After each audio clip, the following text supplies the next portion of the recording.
disconnected. It's going to be a real nice postseason.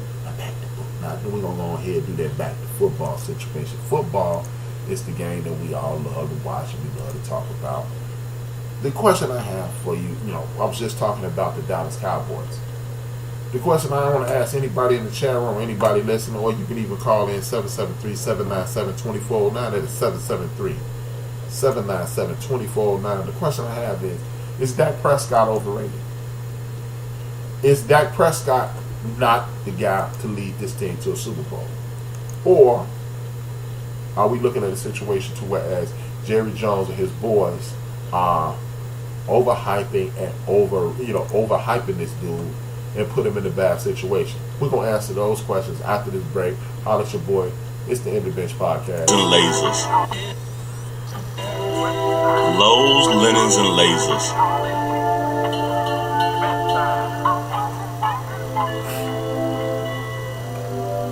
$100 shirts ain't got no job. Gotta tell a brother, man, look, times is hard. They got the deck stacked against me, so I'm playing my cards. Don't wanna rob, can see myself working a job. They say money talks, but all mine saying is buy, so the streets are walk. Amongst the fiends that get high, it's the beast I stalk. With the heat burning my thighs, jealous talk, cause you can see the green in my eye. Was always told two things worse than being broke, that's dead in jail. Guess I won't be fucking with the dope, that living in hell. Devil got a leash around my throat, he hoping I fail. Even worse, fail to have hope, it sounds crazy. I'm willing to die to get rich. I might pull a Tommy Lee and start taking my bitch. Running your crib, give me the dope. Clay get the bricks, the price of pussy sky high, so we taking your chick. Come here, girl. Yo, $100 jeans, I ain't got no job. Me and mommy at the table, shopping the hard. Ain't my tip, but my lip so slick, I can send a worker out there to get my chips. I'm crazy, sleep the two, I'm so lazy. Attitude like I'm damn niggas to play me. I'm not the average Joe John or Freddy. Gun works cool, but I got a sharp machete. So think twice before you try to plays with that. I put you in Boys Town where the gays is at. Shot Town is the land of the crook. Got hammers and hooks, and I'm sure to leave your manager shook. Picture paper at a 9 to 5. I got 9s and 9s that'll take all 9 of your lives. So be cool, just put the money in the bag, cause I got the duct tape on your mom and dad. Hey, look, $100 sneakers, I ain't got no job. Had to tell brother, man, look, times is hard. So strip down to your boots, nigga, this is a rob. I smack fools with a clip, mix they blood with slob. Post up on the corner, nigga, see me a job. In the mix like the clapper girl, whipping it hard. Catch a nigga looking cute, then I get on my job. I keep 2 guns, you can say I move like God. Call us Father, Son, and Holy Ghost, your block is scarred. I'm the big bad wolf in your house of straws. I will cop back and blow till your chimney fall.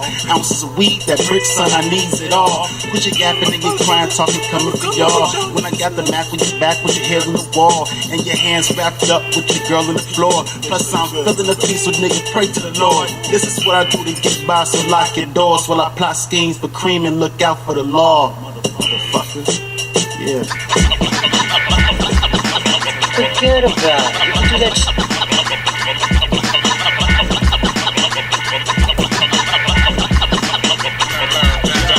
It doesn't make sense for you to compete against calm down. Listen to a brother who knows. But the calm down. Listen to a brother who knows. But the calm down. Listen to a brother who knows. But it doesn't make sense for you to compete against calm down. Listen to America's Best back on the deck. Back on deck. It's your man D. Shout out to Project Mayhem, man. One of the dopest hip hop groups in Chicago. Project Mayhem in the building. Lennon, Easy Paper, Ishba, my man Ishba in the building, as usual. Like I was saying, is Dak Prescott receiving a fair shake? Dak Prescott is looked upon as the problem in Dallas at this point. And I just want to know, are we looking at this properly? Dak Prescott is a solid quarterback. He's in his 3rd year. There are not very many quarterbacks in that 3rd season that look like, hey, we can take over the league with this guy. If you don't believe me, it's a dude out of Oakland getting overpaid like a big dog, and he ain't worth it. So this makes me wonder, is Dak Prescott getting a fair shot? Does he have the prerequisite weapons to be successful? What I've heard since Jason Garrett has been the coach in Dallas is this: they have the simplest and most predictable offense in the NFL. If you have the most simple and the most predictable offense in the NFL, what chance do you give your your quarterback to succeed? You know, you got people like Skip Bayless always talking about this man needs to run and do the run and shoot. And no, you don't. You need to get him some weapons. I think he's not getting a fair shake, and this is another dude. Hey, if you get run out of Dallas, Dak, you need to take your behind down there to Jacksonville and win a Super Bowl, because that's what they need to do. Dak Prescott protects the football. Dak Prescott is a very solid quarterback that I think he has the potential to be, at the worst, as good as Eli Manning. At the all-time worst, he can be Eli Manning. He is better than Matthew Stafford in regards to making the right decisions, throwing to the open man, and things of that nature. He's an intelligent young quarterback. He's just in Dallas where the owner wants all the glory and none of the gravy. You can't fire the owner, but you can fire the coach. And if they want to win in Dallas, that's what they need to do. Back to the next game, which is the Philadelphia Eagles versus the Tennessee Titans. The Philadelphia Eagles versus Tennessee Titans is a very interesting game because they have Marcus Mariota. Mariota is dealing with type of nerve damage, so he doesn't have all the feeling in his fingers like he should. And when you're looking at that, you're looking at a situation to whereas this is a dude who's not playing up to his full potential. They are in Tennessee. One thing that you can count on is defense traveling. The Philadelphia Eagles have one of the most stout defenses in the National Football League. They have Carson Walker 2 and Wentz back. They have they don't have all his weapons back, but they have enough to beat Tennessee. Tennessee struggled to score. They have a stout defense as well, but with Marcus Mariota not playing at full health, and they don't have a whole lot of weapons outside, I don't anticipate them beating the Philadelphia Eagles with that pass rush, with that secondary. It's going to be a good drubbing. They're going to get their clocks clean. Now, with that being said, we move to a game that at one point 3 years ago you would have thought this would have been the marquee game of the year. Deshaun Watson, again, another dude who I keep hearing it's his fault. But Coach O'Brien, the quarterback whisperer, he must be whispering, it's time to fail. You're going to fail this week. Because for this dude to be a quarterback whisperer, I haven't seen anybody excel under his tutelage. Deshaun Watson had a solid game last week. He had a turnover or two. I think he had one interception, which is to be expected. He's still a young quarterback. He had 300 some odd yards. Andrew Luck is still not healthy. I don't know what's going on in Indianapolis. Jacoby Brissett needs to be warming up. He may be the new guy in Indianapolis. So, but they have to pay this dude. So until that money run out, he's gonna be watching. I do believe, with that being said, I think Jacoby Brissett is gonna be a dude who sneak in there and get Tom Brady back there because he knows the system, he knows Belichick, and he's developing as we speak. I think Jacoby Brissett will be the dude who succeeds Tom Brady, and that's another conversation for another day. I'm going with the Houston Texans to bounce back from that poor defensive showing against a team that doesn't run the ball well. But the thing that scares me is Houston doesn't run the ball that well either, and their offensive line is extremely shaky. That being said, I'm still going with them due to the fact that Andrew Luck is not the healthiest soldier on the field.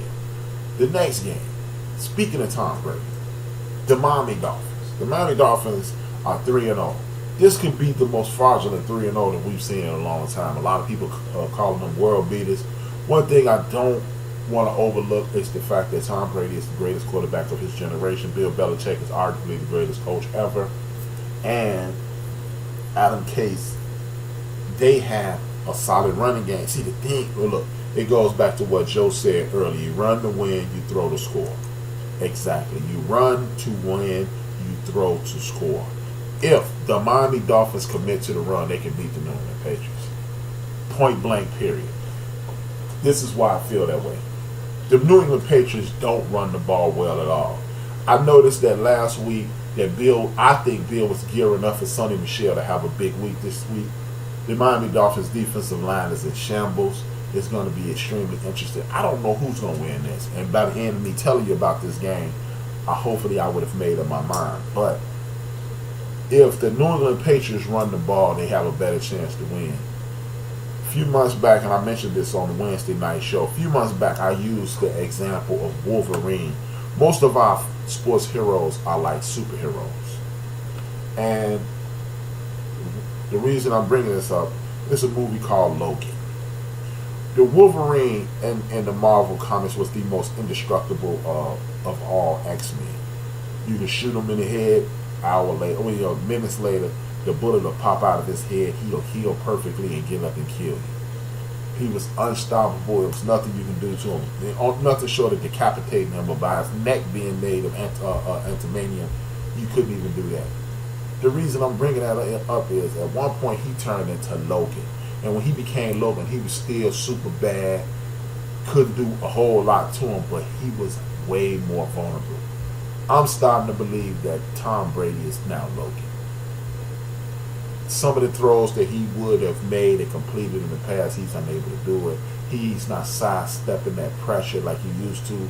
The fact that the Miami Dolphins pass rush isn't what it could be, because Cameron Wake and those boys are hurt, gives him the better chance, as well as they don't lose at home.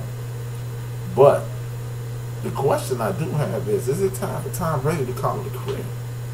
See, as I stated Wednesday, and I hate to keep saying as I stated Wednesday, but it's just what I'm talking about right now. Did Tom Brady potentially put the New England Patriots' future in peril by getting those guys, getting Jimmy G right out of town? That's the people in the chat room talk to me. Did he ruin their futures? Should they have just let Tom Brady go? I understand that you league MVP and all that other stuff nonsense, but is he Logan now? That's the question I have for you. Is Tom Brady now Logan instead of being Wolverine? And because if he's Logan, they should have got rid of him.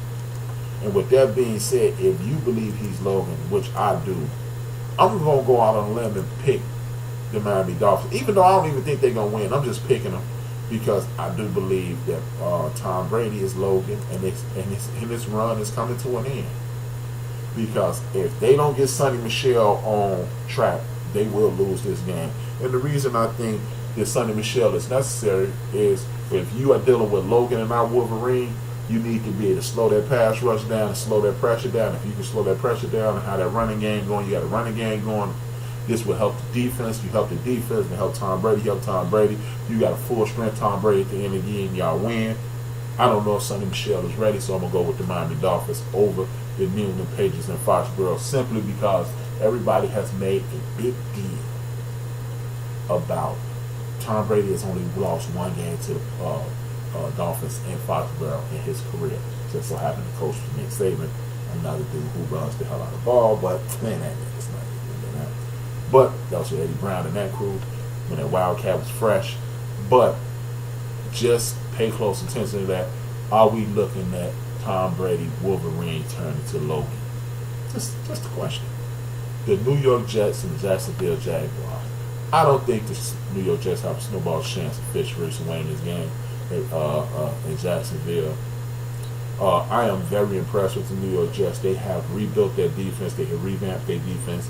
Their coach, Todd Bowles, stay the course. Give him that. Look, New York Jets, if you own Woody Johnson and that crew, if by any chance in hell that you guys listen to the End of the Bench podcast, airing Saturday 4 to 6, 4 to 7 Central Standard Time and 17 Eastern Central Standard Time Wednesday, if you want to catch both shows.